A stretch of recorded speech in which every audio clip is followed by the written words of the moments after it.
Ayan, Kalingap Edu nagsalita na at nakapagdesisyon na dahil nga po sa pumuputok na balita at nagawa na po ito ng mga reaksyon ng aking mga kaibigan o kasamahan. Bago po ako magsimula, unang-una sa lahat, maraming salamat sa lahat ng nagko-comment at ipinagtatanggol si Viancy. Yes, kailangan po natin ipagtanggol si Viancy kasi nakaka-apekto po sa kanyang mental health, yung mga below the belt na pagko-comment po ng ibang mga basher. 'Di ba? So hindi po nila iniisip kung ano po yung kakalabasan ng mga komento po nila. Pero kita naman po natin na si Viancy ay lalong pinatatag. Magpakatatag ka, huwag kang papaapekto sa mga basher. Normal lamang po yan. Pero yung hindi normal, yung pagmumura. Mahirap po yung ganun. So, patuloy po natin suportahan si Kalingap Rab, Kuya Val at ang buong team Kalingap. Huwag ho natin skip ang kanilang ads. So, unang-una sa lahat, si Eds nagsalita na po kahit saan punto, kahit sa bulong.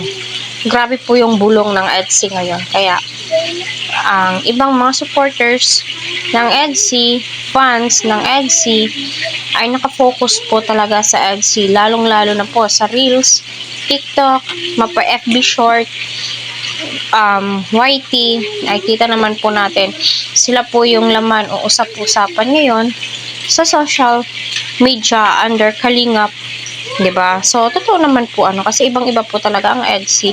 On and off cam ay kita po natin na yung pagpapasaya po nila, yung kilig na binibigay po nila ay legit na legit po talaga kahit naka-off cam, kita po natin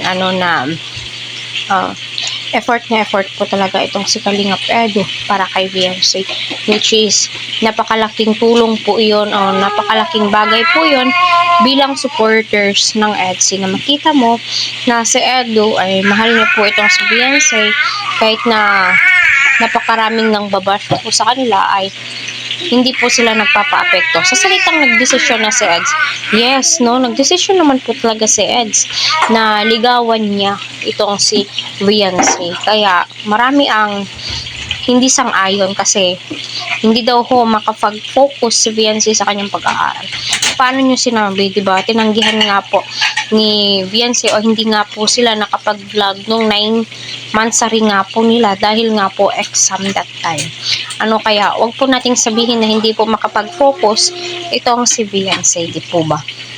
Kaya don't mind na lang po ang sa atin lang, kailangan po natin magsalita para sa kanila kasi alam naman po natin lahat na may social media platform naman po itong si Viancy, pero hindi naman po yun yung mga tinatapik niya, kagaya ng pagti-TikTok lang po, sa FB, pagpo-post ng mga memes, diba? Yun po yun.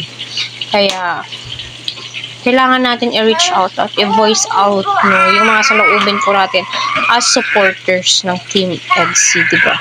Kaya si Eds, humahakbang na, kumikilos na kasi may nararamdaman na siya kay Viancy.